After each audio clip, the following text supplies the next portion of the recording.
اگر عمران خان کو کچھ ہوا خدا نخواستہ تو وہ ویڈیو پھر منظر عام پہ آ جائے گی اور اس میں ان تمام رازوں سے پردہ اٹھ جائے گا۔ سابق وزیر اعظم ذوالفقار علی بھٹو نے بھی ایک کتاب لکھی تھی۔ انہوں نے یہ لکھا کہ میں قوم بنانے کے لیے آیا تھا۔ السلام علیکم دوستو، آپ دیکھ رہے ہیں امتیاز گل یوٹیوب، اور اس چینل کو دیکھتے رہیے، دوسرے دوستوں کے ساتھ شیئر بھی کیجیے اور انہیں ریکویسٹ بھی کیجیے کہ اس کو سبسکرائب بھی کریں۔ یہی ہماری حوصلہ افزائی ہے اور یہی ہمارے لیے ایک انسپریشن کا ذریعہ بنے گا کہ اس انداز میں آپ کے ساتھ گفتگو کا سلسلہ جاری رکھیں۔ تو جناب، آج پی ٹی آئی کے چیئرمین اور سابق وزیر اعظم عمران خان نے سیالکوٹ میں ایک بہت بڑے جلسے سے خطاب کیا، حالانکہ آخری وقت میں اس جلسے کی جگہ بھی تبدیل کرنی پڑ گئی تھی۔ ایک بظاہر ایک متنازع گراؤنڈ ہے، وہاں پہ جلسے کے انعقاد کی اجازت نہ ملنے کی وجہ سے، اور مقامی انتظامیہ نے بہانہ یہ بنایا تھا کہ یہ چرچ کی جگہ ہے، چرچ کی ملکیت ہے،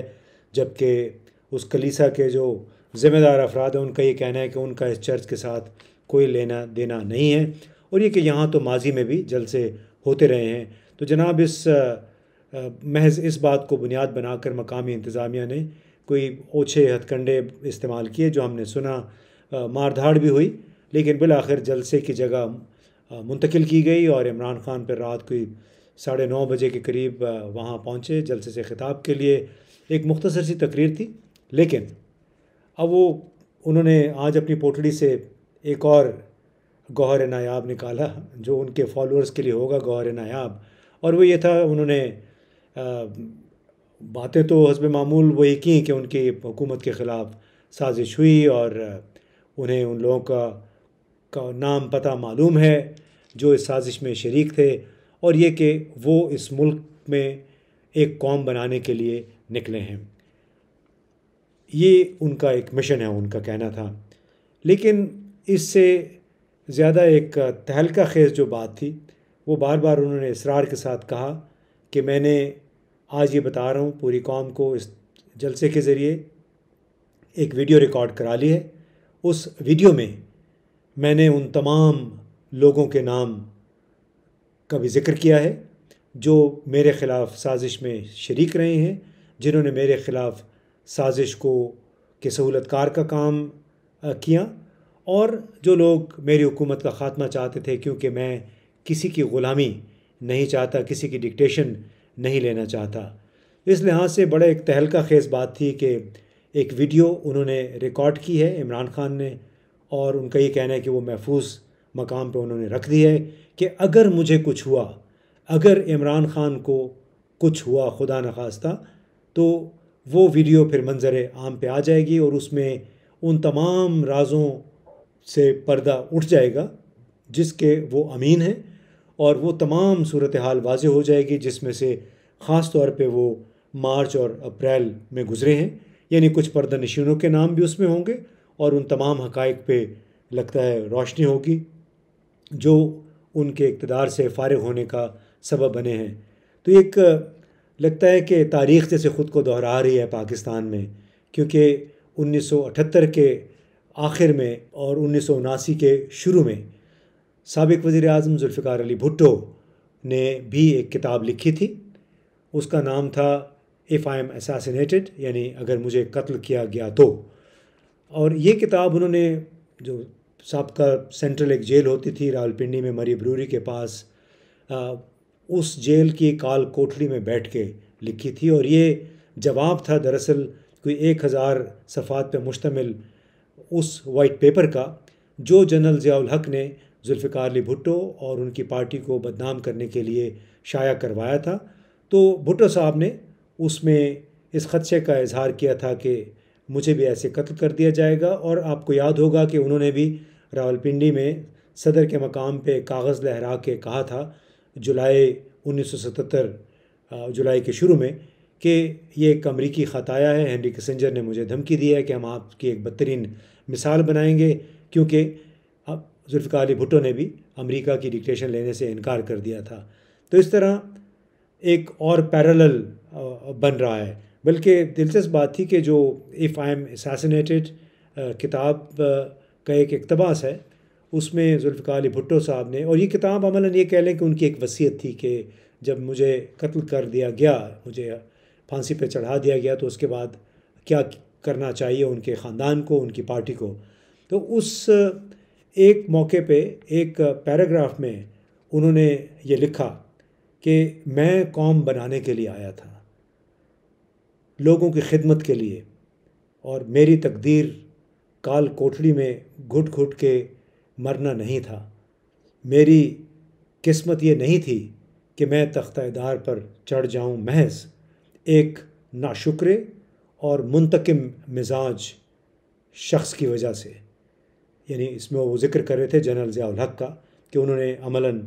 ذوالفقار علی بھٹو سے انتقام لیا، کیونکہ ذوالفقار علی بھٹو اقتدار میں واپس آنے کے لیے بڑے پر امید تھے اور پرعزم بھی تھے. ساتھ میں انہوں نے یہ بھی لکھا کہ میری تقدیر میں یہ نہیں لکھا تھا کہ ایک جابر ٹولے کے ہاتھوں میں ایک کال کوٹڑی میں ذلیل ہوں. اب اگر آپ موازنہ کریں تو عمران خان بھی کچھ ایسی باتیں کر رہے ہیں کہ وہ ایک سٹیٹس کو، یعنی اس ملک میں جو ایک جابر ان کے بقول اشرافیہ ہے، اشرافیہ خود غرض کرپٹ جو نظام ہے اس ملک کا، عدلیہ کا نظام دیکھ لیں، پولیس کا نظام دیکھ لیں، اور انہی باتوں کے خلاف وہ باتیں اپنے مشن کو آگے بڑھا رہے ہیں. تو ان کا یہ کہنا ہے کہ میں واحد آدمی ہوں کہ جس نے 26 سال پہلے کہہ دیا تھا کہ پیپلز پارٹی اور پی ایم ایل این، اس وقت صرف پاکستان مسلم لیگ تھی، کہ دونوں جماعتیں کرپٹ ہیں، اور انہوں نے افسر شاہی کو، عدلیہ کو، پولیس کو اپنے ساتھ ملا کے محض اپنے مقاصد کے لیے یہ پاکستان پہ حکمرانی کر رہے ہیں. انہیں غریب آدمی کا کوئی خیال نہیں ہے. تو اس طریقے سے کیا عمران خان کوشش کر رہے ہیں خود کو ذوالفقار علی بھٹو کے برابر ایک درجہ دینے کا، اور کیا ان کی واقعتاً یہ خدشہ ہے انہیں کہ ان کے خلاف کچھ ہو، ان کی جان کو بھی کچھ ہو سکتا ہے، کیونکہ شاید اس کی بنیاد رانا ثناء اللہ اور کچھ دوسرے وزراء کے بیانات ہیں جن کا یہ کہنا ہے کہ اگر ضرورت پڑی تو ان لوگوں کو ان کے گھروں تک محدود کر دیا جائے گا تاکہ یہ اپنی کیمپین جاری نہ رکھ سکیں. اب اللہ نہ کرے کہ عمران خان کے ساتھ بھی وہی ہو جو ذوالفقار علی بھٹو کے ساتھ ہوا. اس وقت براہ راست فوج اقتدار میں تھی، اور وہ شخص اقتدار میں تھا بطور صدر اور مارشل لاء ایڈمنسٹریٹر جس کو بھٹو نے خود سلیکٹ کیا تھا آرمی چیف کے عہدے کے لیے. اب اس آرمی چیف نے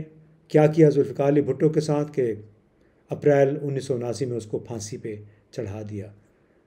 عمران خان نے اب جنرل باجوہ کو اپوائنٹ نہیں کیا، نہ ہی عمران خان کہتے میرا فوج کے ساتھ کوئی جھگڑا ہے. اور ایک اور اچھی بات یہ ہے کہ فوج ٹھیک ہے با اختیار تو ہے لیکن اقتدار میں نہیں ہے، اور فوج اس وقت نہ ہی اتنی مضبوط ہے جتنی 1977-78 میں تھی، اور نہ ہی موجودہ ملکی اور غیر ملکی حالات اس نوعیت کے ہیں کہ خدا نخواستہ عمران خان کو کچھ ہو گئے. لیکن اگر عمران خان کو کچھ ہو گیا تو اس وقت جو ملک میں فضا بنی ہوئی ہے، جو یہ کہہ رہے ہیں کہ میں ملک میں ایک ٹیم بنانے، پورے ملک کو ایک ٹیم بنانے کے مشن پہ نکلا ہوں، یعنی لوگوں کو متحد کرنے کے لیے نکلا ہوں. اگر خدا نخواستہ عمران خان کو کچھ ہو گیا تو اس کے نتائج ظاہر ملک کے لیے بڑے خطرناک ہو سکتے ہیں. فساد، بلوے اور نہ جانے کیا کچھ ہو سکتا ہے. پہلے ہی ملک اس وقت ایک سیاسی اور مالیاتی بحران سے دوچار ہے. تو امید ہم یہ کریں گے، دعا یہ کریں گے کہ نہ تو فوج اس قسم کا کوئی کام کرے گی اور برداشت کرے گی، اور نہ ہی عمران خان کے مخالف سیاستدان کوئی ایسا وتیرہ اختیار کریں گے کہ جس سے ان کی جان کو کوئی نقصان پہنچے، اور خدا نخواستہ اس کی وجہ سے یہ واقعہ پاکستان کو تصادم، مہاجرائی، دنگے فساد اور انتشار یعنی انارکی کی طرف دھکیل دے. اور دعا یہ کرنی چاہیے کہ پاکستان انتشار، بلوے، فساد کی بجائے جلدی انتخابات کی طرف گامزن رہے تاکہ بے یقینی ختم ہو، عدم استحکام کا خاتمہ ہو.